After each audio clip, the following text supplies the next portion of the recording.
Hoje nós vamos falar em Projeto de Instalações Prediais 1 a respeito de perda de carga, ok? Então, cálculo de reservatório, cálculo de volume de água, conforme a quantidade de pessoas que vivem naquele ambiente. Então, eu vou iniciar com vocês falando a respeito de perda de carga. Então, existem alguns elementos aí dentro da instalação hidrossanitária que ela pode influenciar a vazão da água dentro da tubulação.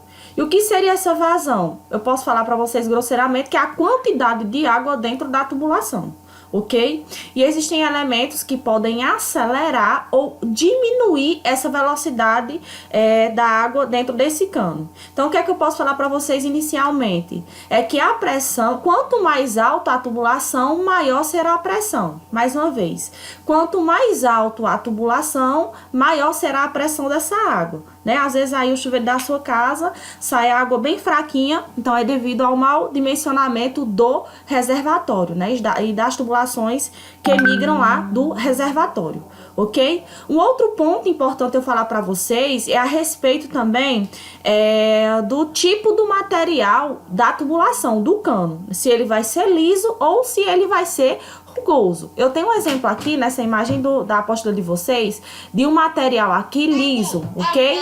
Então, eu tenho aqui como se fossem a água dentro da tubulação, ok? E tenho esse outro material rugoso, né? Como se fosse tipo rosca dentro da tubulação, a gente chama de rugoso. Então, esse tipo de material aqui, rugoso, ele diminui a velocidade da água dentro da tubulação, diferentemente do tubo sendo liso. Por quê? Porque ele permite uma passagem mais rápida da vazão dentro da tubulação, ok? Então, quando o tubo é rugoso, automaticamente terá turbulência e aí diminuirá a vazão da água, ok? Acontece o que a gente chama de perda de carga. Então, vamos vir para cá. Vamos falar um pouquinho a respeito de perda de carga. Deixa eu mostrar para vocês a paginação, ok? Página 14. Não é essa paginação aqui em cima 19 não, tá? É 14 aqui do material. Então, vamos falar aqui a respeito da classificação de perda de cargas. Deixa eu falar uma coisa para vocês. A norma, ela não fala de uma diferenciação de eu utilizar a tubulação de PVC ou de eu utilizar, por exemplo, pela NBR 5626, que é o dimensionamento de água fria, ok? Esgoto sanitário já é uma outra norma, 8160, se eu não me engano, certo? Toda tubulação, onde houver escoamento de água, sempre haverá perda de carga. Não tem como a água sair da minha rua, da minha concessionária distribuidora de água, por exemplo, sai, e ela chegar no meu reservatório, aos meus pontos de utilização, como eu já mostrei para vocês em aulas anteriores, e ela não perder a carga. Não existe isso. Então, passou pela tubulação, automaticamente ela vai perder a carga. Ok? Então, vamos falar aqui a respeito dessa perda de carga. Quando a perda de carga ela for distribuída, a gente vai dizer que ela perdeu velocidade ou ela perdeu carga ao decorrer da tubulação. Mais uma vez, quando a perda de carga é distribuída, nós falamos que acontece a perda de carga dessa água, do fluxo da água, ok? Dentro da tubulação. Certo? Por quê? Porque vai existir aí a tubulação ser lisa ou ser rugosa, vai existir as partículas de água bater aí no próprio cano, ok? Vai haver as mudanças de direções. Então, todos esses elementos que vão influenciar a passagem dessa água dentro da tubulação, ela pode ser classificada como uma perda de carga. E a diferenciação entre a perda de carga distribuída e a perda de carga localizada. Essa distribuída, como eu falei para vocês, é a perda de carga ao longo da tubulação, ok? Então, olha só, mais um ponto que eu tô falando para vocês, antes que eu me esqueça. Quanto menor o diâmetro da tubulação, maior será a perda de carga. Quanto menor o diâmetro da tubulação, maior será a nossa perda de carga, certo? Pronto.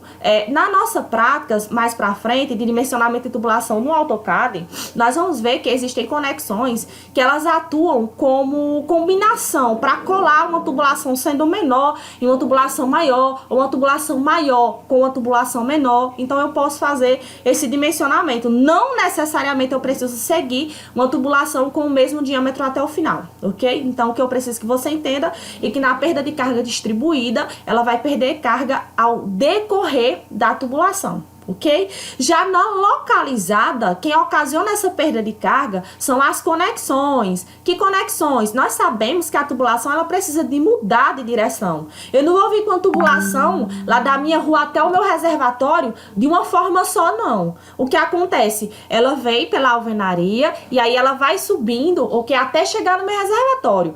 Quem faz essa mudança de direção são as conexões, como por exemplo o joelho. Joelho de 90 graus, joelho de 45 graus, curva, ok? E outras conexões também. Então, essa perda de carga localizada, ela ocorre devido às conexões existentes na tubulação. E qual a função das conexões? Mudar a tubulação de direção, ok? Então, um exemplo aqui que eu tenho para vocês é que a água vem em um fluxo contínuo, automaticamente, ao mudar de direção, ela já vai impactar aqui nesse próprio joelho. Então, aqui eu tenho um joelho de 90 graus, ok? Então, o que acontece? Ele já perde carga quando ele vier direcionado para cá.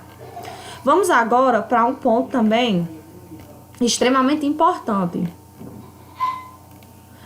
Deixa eu explicar para vocês aqui logo um ponto importante para os nossos cálculos posteriores. Aqui eu tenho um cano, ok? De PVC, que é o mais utilizado, liso. Eu tenho o diâmetro interno e eu também vou ter o diâmetro externo. O que acontece essa diferenciação? Porque eu tenho um material do próprio PVC. Por isso que eu tenho dois diâmetros a serem utilizados. O diâmetro interno, que é onde ocorre o fluxo da água, de fato, dentro da tubulação. E o diâmetro externo, por quê? Porque existe o material PVC do próprio cano. Ok? Então, eu tenho o diâmetro interno dentro e o diâmetro externo. Dimensionamento de capacidade de água, litros águas por dia, litro água por dia, por pessoa, e dimensionamento de reservatório. Então, eu quero que você observe essa tabela aqui, ó, consumo predial diário. Essa tabela aqui, você pode encontrar ela na NBR 5626. Então, foi feito um estudo e ela falou que em residências é consumido 150 litros de água dia por pessoa. Então, é assim que a gente dimensiona o reservatório, ok? Através dessa quantidade de litros dia por pessoa. Então, observa comigo aqui o que é que a gente mais utiliza nos projetos. 150 litros por dia e em apartamentos, ó, apartamentos tem aqui 200 litros de água dia por pessoa. Então, eu quero que você observe essa tabela, ok? Observe esses 200 litros de água por dia aqui.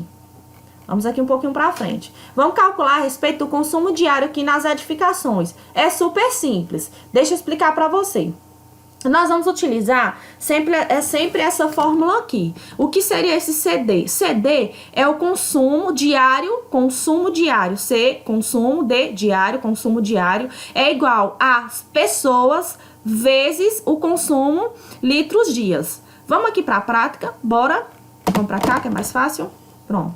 O que é que nós vamos fazer? Nós vamos utilizar, para sempre que a gente for calcular a quantidade de litros de um reservatório, nós vamos utilizar essa fórmula aqui, ó.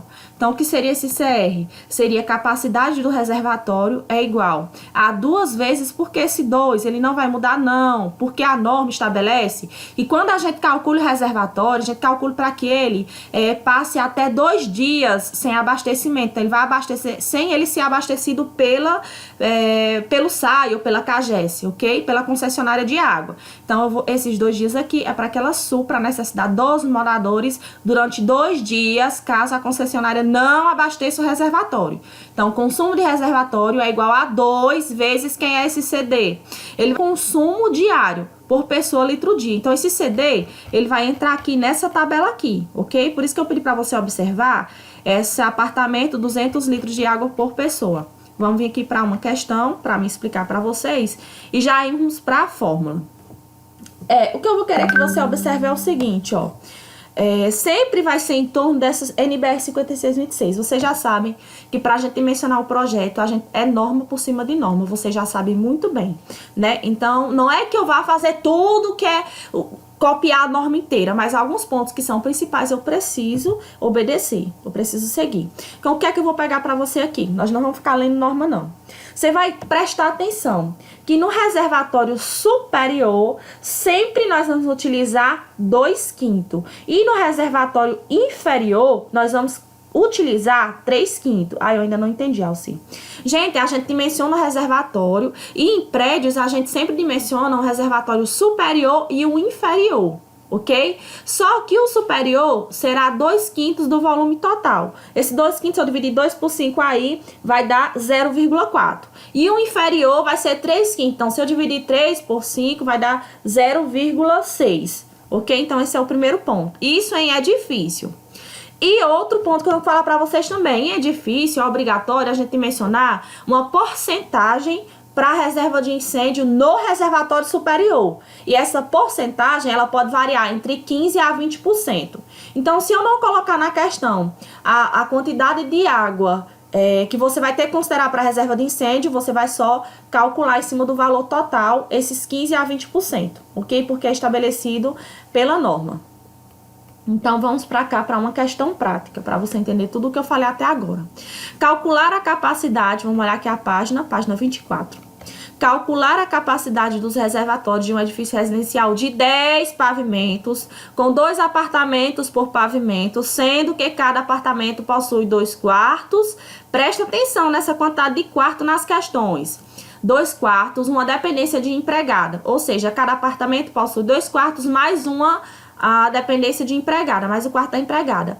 Adotar a reserva de incêndio de 10 mil litros. Onde é que eu vou dimensionar a reserva de incêndio? Lá em cima do meu reservatório superior. Reserva de incêndio no reservatório superior. Então, vamos aqui. Prevista para ser armazenado no reservatório superior. Ok, eu já sei disso. Qual vai ser a fórmula que nós vamos utilizar? CD, que vai ser consumo diário por litro dias, ok? Vezes... Quem são essa aqui? P, quantidade de pessoas, vezes esse Q. Então, vamos aqui.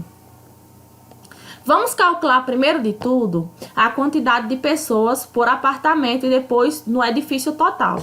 Preste atenção, nessa questão eu tenho 2 quartos. Se eu tenho 2 quartos, vai ser considerado, deixa eu ver aqui, 4 pessoas. 2 quartos, considerei 2 pessoas por quarto. Nessa questão ele está considerando 2 pessoas por quarto. Quem faz esse dimensionamento, quando a gente faz esses cálculos para edifício, é você. Você quem vai estabelecer quantas pessoas dentro daquele apartamento. Então, a gente faz sempre em cima do valor de pessoas em cima dos quartos, ok? Então, olha só. Então, foi considerado em cada quarto 2 pessoas. Então, já tem 4. Mas, em cada apartamento, você tem 1 quarto da empregada. Então, quantas pessoas a mais? Mais uma. Mais uma vez. Foi considerado 4 pessoas, porque eu tenho 2 quartos, ok? Você poderia ter considerado mais, né? Mas a empregada, o quarto da empregada, como é que funciona? Então, aqui nós vamos ter, ó, pessoas... 2 vezes 2, 4 pessoas nesses 2 quartos, mais 1, dependência da empregada. Quantas pessoas eu tenho por apartamento? 5, ok? Quantos apartamentos na questão? Eu tenho aqui um edifício de 10 pavimentos. Observa comigo aqui. Calcular a capacidade reservatória de um edifício residencial de 10 pavimentos com 2 apartamentos. Eu tenho 2 apartamentos por pavimento e eu tenho 10 pavimentos. O que é que eu vou fazer? 2 vezes 10. Mais uma vez. Eu tenho um edifício com 10 pavimentos e eu tenho 2 apartamentos por pavimento. Quantos apartamentos no total eu tenho? Então, eu vou pegar 2 vezes 10. Aí, eu vou saber a quantidade de apartamento. Então, tá aqui, ó. 10 pavimentos com 2 apartamentos cada. Então, eu tenho quanto? 20 apartamentos no total. Quanto vai ser a quantidade de pessoas? Primeiro ponto. Você faz o cálculo da quantidade de pessoas em cima da quantidade de quartos e observa se tem quarto da empregada em cada apartamento. Se nesse exemplo tivesse a empregada só no prédio, você ia considerar só uma empregada. Mas como eu tenho em cada apartamento 1 quarto da empregada, então em cada apartamento você vai considerar uma empregada. Por isso que vai dar 5 pessoas por apartamento. Então, eu calculo também a quantidade de apartamentos no prédio total, igual eu acabei de explicar para vocês aqui. O que é que eu vou fazer? Vou multiplicar a quantidade de pessoas pela quantidade de apartamento. Então, quando eu fizer aqui 5 vezes 20, 5 pessoas em cada apartamento vezes 20 apartamentos, dá quanto? Vai dar 100 pessoas. Olha como é simples. Ok? Então, vamos aqui para o nosso CD, que é o consumo máximo diário. Presta atenção nisso aqui. Você vai pegar quantidade de pessoas vezes... Alcida, onde são esses 200 litros dia? É o que, minha gente? É apartamento? É apartamento, ó, na tabela. Quanto uma pessoa consome? 200 litros dias por pessoa. Vamos voltar aqui para a questão. É super simples. É só uma questão de substituição. Então, eu tenho 100 pessoas vezes, segundo a tabela, 200 litros por dia. Vai dar quanto consumo todo mundo nesse apartamento por dia? 20 mil litros por dia, ok? O que é que nós vamos fazer? Agora nós vamos calcular a capacidade do reservatório. O que eu acabei de falar para vocês é que nós calculamos o reservatório para dar até 2 dias. Então, esse 2 é dos 2 dias. Quem estabelece esses 2 dias para a capacidade do reservatório? A NBR 5626. O que é que eu vou fazer? Eu já tenho um consumo total diário aqui, de todo mundo nesse apartamento. O que é que eu vou fazer? Capacidade do reservatório é igual a 2 dias vezes CD. Quem é CD? A capacidade do reservatório aqui por dia. O que é que eu vou fazer? 2 vezes 20 mil litros dia. Vai dar 40 mil litros. O que acontece nesse edifício? Que eu tô explicando para você. É que para 2 dias, para dar até 2 dias, eu preciso de ter uma caixa d'água, um reservatório, para suportar até 40 mil litros de água. O que é que eu vou fazer? Isso no total. Mas no edifício, a gente menciona reservatório superior e inferior. Então, em cima desse valor, eu vou tirar o reservatório que vai ficar lá em cima, que é 2/5 desse valor, mais o reservatório que vai ficar lá embaixo, que é 3/5. Ok? Então, observa aqui comigo, ó. Alci, por que aqui tem 0,4? Você poderia ter colocado 2 dividido por 5, que é isso que a norma estabelece. Mas dividindo direto vai dar 0,4. Então, reservatório superior, capacidade do reservatório. 0,4 vezes você vai tirar 2/5 desses 40 mil litros que foi calculado aqui em cima. Por quê? Porque a capacidade total do reservatório. Então, eu vou dividir esse valor aqui em superior e inferior. Então, observa comigo, ó. 0,4 vezes 40 mil litros, mais... Da onde saiu esses 10 mil litros aqui? Observa comigo na questão, ó. Adotar a reserva de incêndio de 10 mil litros no reservatório superior, ok? Tá dando na questão aqui. Então, 0,4, 2/5 vezes 40 mil litros, que eu já calculei aqui a capacidade do reservatório, mais 10 mil litros, ok? Que é da onde? Da reserva de incêndio, ok? Então, no reservatório superior, quando eu faço 0,4 vezes 40 mil mais 10 mil, vai dar 26 mil litros. Então, eu terei aqui no reservatório superior, junto com a reserva de incêndio, 26 mil litros. Opa, vamos para o reservatório inferior agora. O que é que eu vou fazer? Desses 40 mil também. Então, 3/5, ou se eu dividir vai dar 0,6, vezes o valor total, 40 mil. Vai dar 24 mil litros. Então, eu tenho 26 mil litros do reservatório superior, mais a reserva de incêndio. E no reservatório inferior, eu vou ter somente 24 mil litros, ok? Esses são os valores calculados dos reservatórios para darem em 2 dias. Eu trouxe aqui... Nessa questão eu trouxe, não. Nessa questão aqui, tem um exemplo prático a respeito de um reservatório. Então, observa aqui comigo, ó. Vamos supor um prédio com reservatório superior de 5 mil litros. Então, ele já disse, 5 mil litros. Neste caso, teríamos 1.000 litros para a reserva de incêndio. O que aconteceu nessa questão?